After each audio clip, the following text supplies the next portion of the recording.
Nice. Can you make a video about Clockworks, dude? Epic. Can you also make a video about Clockworks beard? Wow. Was this because of my suggestion? You know what, Pugark, my boy? Yes. Yes, it is. Even though I already planned on making a video about Clockworks, this one's for you. Cause the gears have been turning. I think it's time we sit down and talk some ancient mechanical killing machines. Clockworks plague the constant, be it within the ruins or up above among the chest biomes, and together they form a formidable force. But today we will look to dismantle these clunky beasts and dive into just how important they really are. So go ahead and head on out in search of some chest biomes, everyone. And remember from our last video that these locations all vary in size and can house different sculptures and objects, but they are also home to our clockwork friends on occasion. Sadly, I can't really help you find them, as they can honestly be anywhere, so just keep an eye out while being a nomad in the early days of the game. When you do find one, assess the situation first.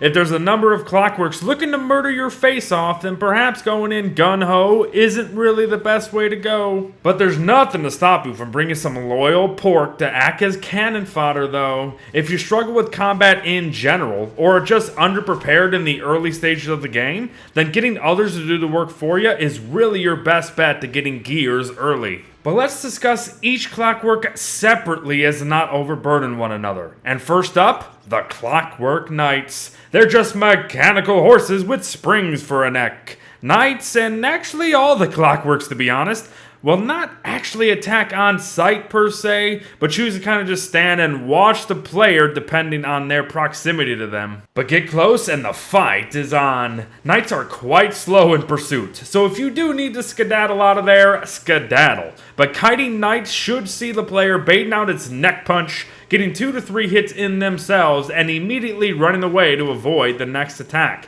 I would remain vigilant, however, as on occasion, knights don't actually attack and instead do like a battle cry of sorts, and this is a great time to get a couple extra hits in. They honestly do come with a nice chunk of change in regards of health, and can pack a punch, so be very careful about taking on more than one at a time.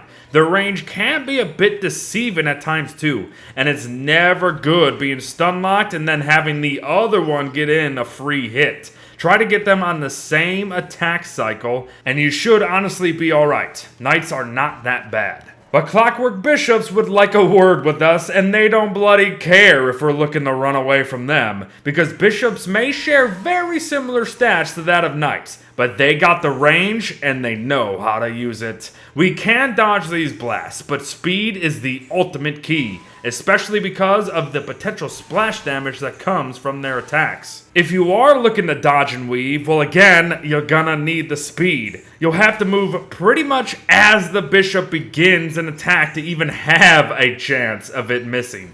And still running in to get hits will result in mistimings and damage regardless. Is it doable? Absolutely. Is it annoying and worth it? Yes and no. So my advice is, don't dilly-dally and zigzag. Run up as quick as you can and pummel them to destruction with your meat. Yes, you will take some moderate damage, but it beats the heck out of taking pointless damage from trying to dance about and avoid blasts while barely having time to get in hits yourself. Remember though, piggies are very useful in situations like these, so I would go get some. And again, expect our gear drops from our holy machine friends, but the noteworthy thing about bishops is that they drop a guaranteed purple gem as well, but more on loot later. For now, let us turn our attention towards the Clockwork Rook, pretty much the local bulldozer around these parts. Rooks play a little animation before charging in the direction of its target, and whatever it hits is gonna feel it. It may only deal 45 damage to players, but it deals 200 damage to other mobs, making them excellent indirect allies against whatever other clockworks may be around. And heck,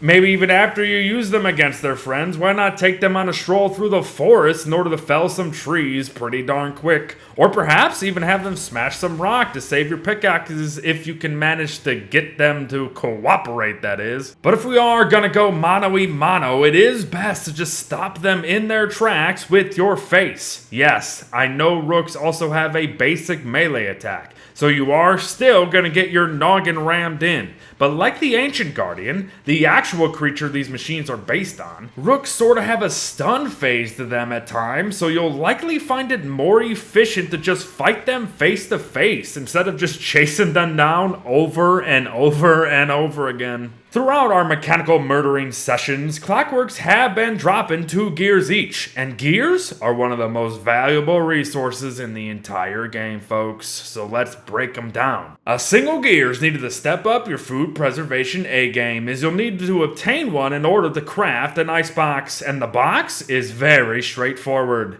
It reduces the spoilage rate of food items by over 50%, aka food lasts over twice as long while in one. But make note that one can even store ham bats, fashion melons, and the ice cube within them to prolong their durability as well. And you can even cool off thermal stones too, making it a wonderful piece to have during summer seasons. Oh, and ice will never melt while within an icebox, making it an amazing filler all year round. But how about bringing our food with us? We can actually do so via the insulated pack, but it will still set us back 3 total gears, as well as some gold for the 3 electrical doodads. Furthermore, you're going to have to wait for our fluffy giant friend Bearger to show up in order to even get the thick fur you'll need to craft one. The insulated pack will continue to slow the spoilage of food, but sadly the effects that an icebox has on ice and thermal stones will not be translating to the insulated pack.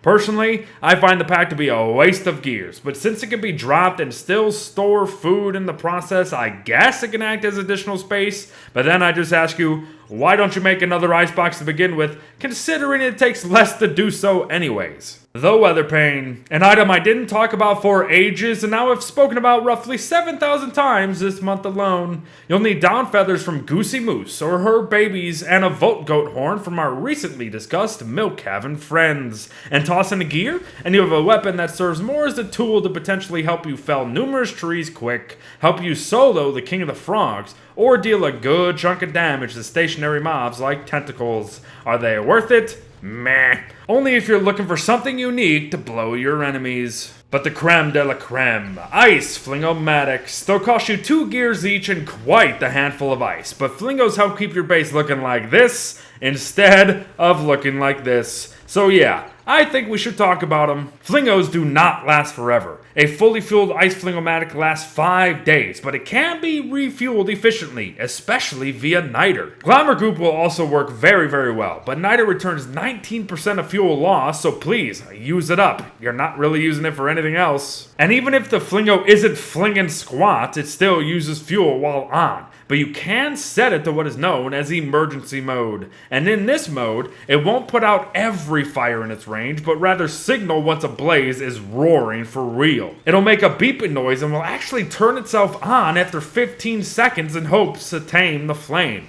But Flingos can do much more than just protect your base. They can be put to tremendous use in various mob and resource farms to make your life a heck of a lot easier, are really the only way someone is going to be soloing Toad without much hassle. And it also stops the withering of plants come the heat of summer. But just remember, try to keep your fires out of range. But recall how bishops drop a guaranteed purple gem? We can quickly just murder one to create a shadow manipulator ASAP in order to unlock magic recipes like the Bat Bat, a gimmicky melee weapon with lifesteal abilities, the Nightmare Amulet, a necklace that instantly makes you cuckoo for Cocoa Puffs, and the Telelocator Staff, a tool to help us instant transmission mobs and ourselves with the help of a Telelocator Focus. And purple gems also find themselves in moon lenses and moon rock idols, an item that can be used via the celestial portal to change your character. But honestly, the most important thing you can do is just kill a bishop as soon as possible to get that shadow manipulator up and running so you can start making dark swords for yourself. Man, that's actually a lot of good sounding loot. But what happens if you don't get a good number of clockwork spawns and other gear obtaining methods aren't quite working for you? Well, there's always the ruins, folks. The ruins see the damage variance of our newly acquainted frenemies with no alterations to their stats, so there's nothing to note there. However, the ruins will have more clockworks in more enclosed spaces than what we've discussed prior. But knowledge is power. If there are rooks, use them to plow over the others. If damaged bishops are ganging up on you, then just bum rush them to prevent any additional dangers and potential damage volleys as you stay away and they use their range on you. And also just handle knights the exact same way you would otherwise. Plus, don't forget that some allies could help you out too if you can manage to get them in the ruins. The ruins are definitely the place to be to encounter clockworks and amass gears. Have no doubt about that. But our ancient mechanical enemies don't actually have to be our enemies. We can repair the broken clockworks that litter the place with 3 gears each in order to spawn friendly and loyal allied clockworks.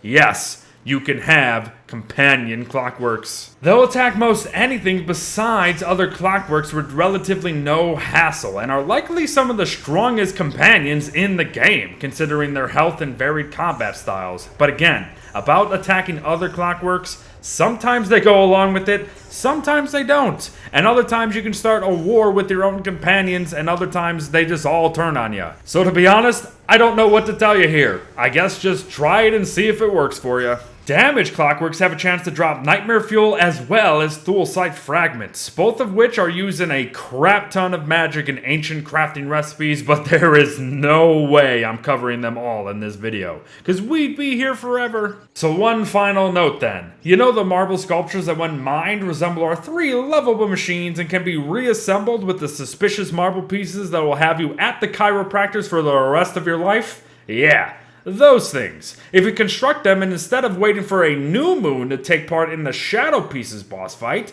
we mine them during a full moon, we can unleash normal clockworks for some extra gears along the way. I'm sorry that I did not make this process clear in my previous video, so I do apologize. But if you need gears quick, I guess this could work for you. But there you have it, everyone. A guide on clockworks and how we can disassemble them for our own good. Gears play an enormous role in our survival, so that is worth the struggle alone. But our clockwork enemies can still be wonderful allies along the way. But thanks for watching, everyone. Well wishes to all, and I'll see you in the next one. Bye-bye.